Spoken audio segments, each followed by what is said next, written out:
All right, 1-year-old roof. Got damage there, damage up there already. The underlayment is installed on the underside of the drip edge. And properly nailed shingles pushing up the shingle there. Go up here, none of these nails on the flashing have sealant. Gutters terminating onto the shingles. No sealant on the ridge nails.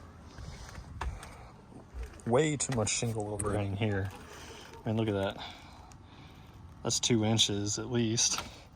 So these are gonna break, crack right along here. Come over here. Look at these nails. What's going on right there? Those are definitely not nailed properly. Over here, no sealant on those nails. Come down here, no sealant on that nail.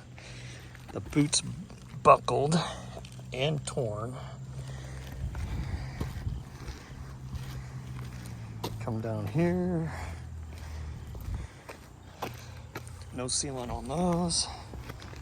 This is a 1-year-old roof, guys. Look at how this is lifting up. Wind can get right under there, water. So that's not sealed down properly. We're here to the chimney roof. No sealant on those nail heads. And no underlayment at all. That, guys, is what a $300,000, $400,000 house looks like.